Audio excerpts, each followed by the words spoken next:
જય માતાજી બધાને। તો ફ્રેન્ડ્સ, આપણા ગુજરાતીઓની ફેવરેટ એવી દાળ ઢોકળી અવારનવાર આપણા ઘરમાં બનતી જ હોય છે, પણ બધાની બનાવવાની રીત થોડી અલગ અલગ હોય છે।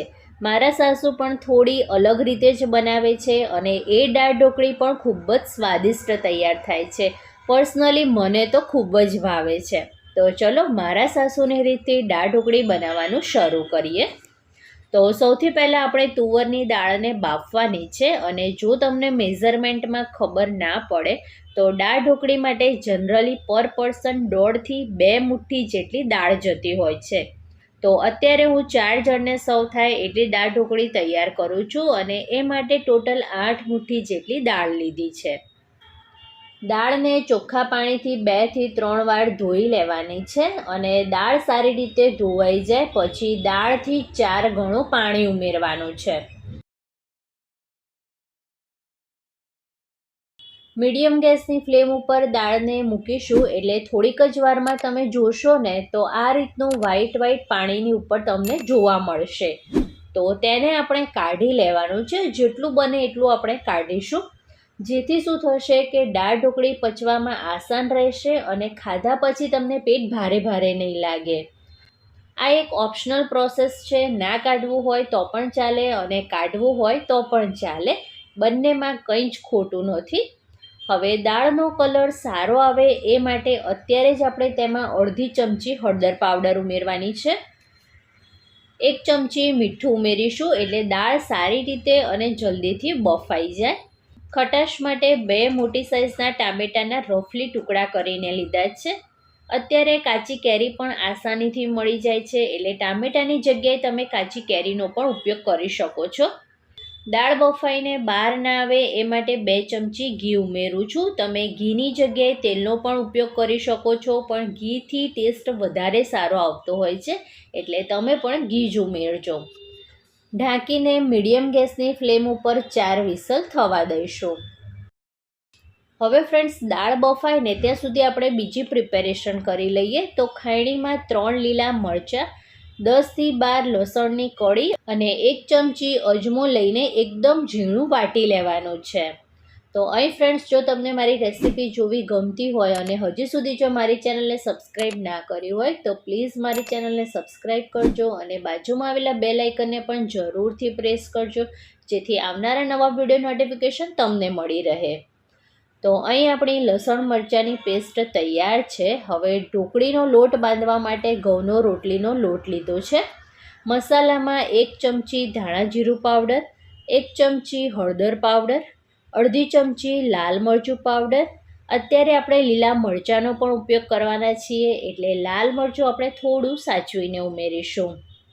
2 ચપટી હિંગ, આટલા લોટના માપ પ્રમાણે મીઠું લેવાનું છે। તૈયાર કરેલી લસણ મરચાંની પેસ્ટ ઉમેરીને લોટમાં સારી રીતે મસાલાને પહેલાં તો આપણે મિક્સ કરી લઈશું। આ રીતે લસણ મરચાંની પેસ્ટને લોટમાં ઉમેરવાથી ઢોકળી ખાવામાં ખૂબ જ ટેસ્ટી લાગે છે। તો જો તમે ક્યારેય આ રીતે લોટ ના બાંધ્યો હોય ને તો જરૂરથી બાંધજો, ખરેખર ખાવાની ખૂબ જ મજા આવશે। મુઠ્ઠી પડે એટલું તેલનું મોણ લેવાનું છે, અને પછી થોડું થોડું પાણી ઉમેરતા જઈને પરાઠાના લોટની જેવી જ કન્સિસ્ટન્સીવાળો આપણે લોટ બાંધવાનો છે। લોટને તમે જેટલો મસળશો ને એટલો લોટ સોફ્ટ તૈયાર થશે અને ઢોકળી વણવાની પણ ખૂબ જ મજા આવશે। લાસ્ટમાં થોડું તેલ લઈને લોટને સુંવાળો કરી લેવાનો, અને આટલા લોટથી ઢોકળી પણ તૈયાર થશે, અને ઢોકળીની સાથે આપણે જે મસાલાવાળા પરાઠા ખાઈએ છીએ ને એ પણ તૈયાર થશે। લોટને ઓછામાં ઓછું 10 થી 15 મિનિટ માટે રેસ્ટ આપીશું, એટલે લોટ સારી રીતે સેટ થઈ જાય। બીજી સાઈડ કુકરની 4 વિસલ થઈને કુકર જાતે જ ઠંડુ થઈ ગયું છે, અને દાળ અને ટામેટાં સરસ એવા બફાઈ ગયા છે। બ્લેન્ડરથી દાળને ક્રશ કરી લઈશું એટલે સ્મૂથ દાળ તૈયાર થાય, અને દાળને ક્રશ કરતા સમયે જ આપણે પાણી ઉમેરી લેવાનું છે।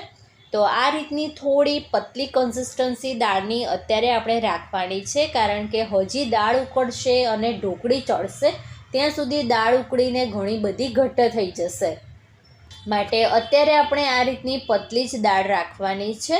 હવે દાળમાં આપણે પાણી ઉમેર્યું છે એટલે દાળ ફીક્કી ના લાગે એ માટે થોડા બેઝિક મસાલા આપણે ફરીથી કરી લઈએ. તો સૌથી પહેલાં તો એક મોટી સાઇઝનો ગોળનો ટુકડો ઉમેરીશું, જેથી થોડી ગળચટ્ટી દાળ ઢોકળી તૈયાર થાય.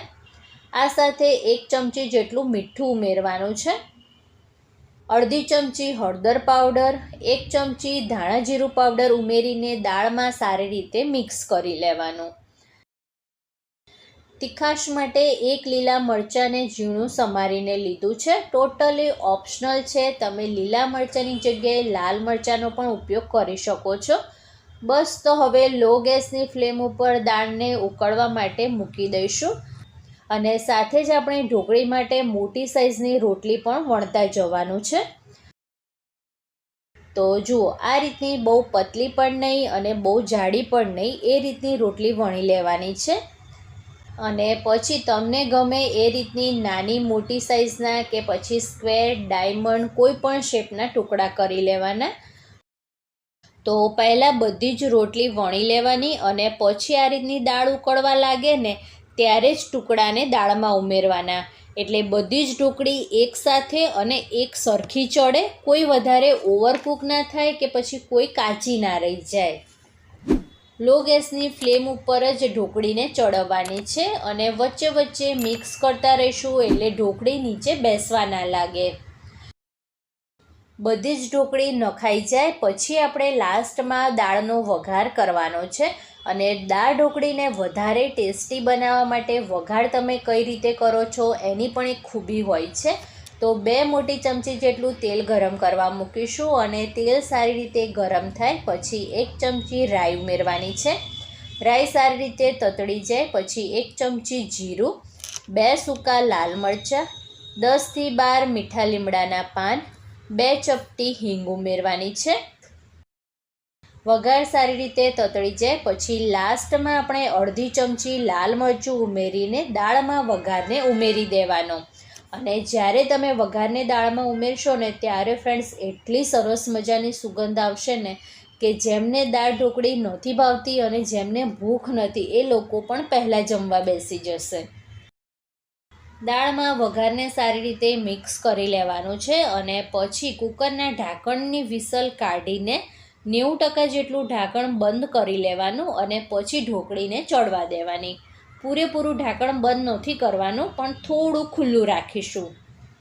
ઓછામાં ઓછું 7થી 8 મિનિટ માટે લો ગેસની ફ્લેમ ઉપર ઢોકળીને ચડવા દેવાની અને પછી જ એકાદ વાર આપણે મિક્સ કરીશું એટલે ઢોકળી નીચે બેસવા ના લાગે અને એકબીજા સાથે ચોંટી પણ ના જાય. તો ત્યાં સુધી આપણે મસાલાવાળા પરાઠા પણ તૈયાર કરી લઈએ. તો બંને સાઈડ તેલ લગાવીને પરાઠા લાલાશ પડતા થાય ત્યાં સુધી આપણે પરાઠાને ચડવવાના છે. અને આ પરાઠા દાળ ઢોકળી સાથે ખાવાની ખૂબ જ મજા આવે છે. જો તમે આ પરાઠા ના બનાવતા હોય ને તો હવે જ્યારે તમારા ઘરે દાળ ઢોકળી બને ને ત્યારે આ પરાઠા જરૂરથી બનાવજો અને પછી મને કમેન્ટ કરીને જણાવજો કે તમને કેવા લાગ્યા. 8 મિનિટ પછી ફ્રેન્ડ્સ આપણે ઢોકળીને ચેક કરીએ તો ઢોકળી સરસ એવી ચડી ગઈ છે અને દાળ પણ ઘણી બધી ઘટ્ટ થઈ ગઈ છે. તો લાસ્ટમાં આપણે લીલા ધાણા ઉમેરીશું અને એકાદ મિનિટ હજી આપણે ચડવા દઈશું. પછી ગેસની ફ્લેમ બંધ કરીને ગરમા ગરમ દાળ ઢોકળી, ભાત, મસાલાવાળા પરાઠા, ડુંગળી અને છાશ સાથે સર્વ કરવાનું. ખાવાની ખૂબ જ મજા આવશે.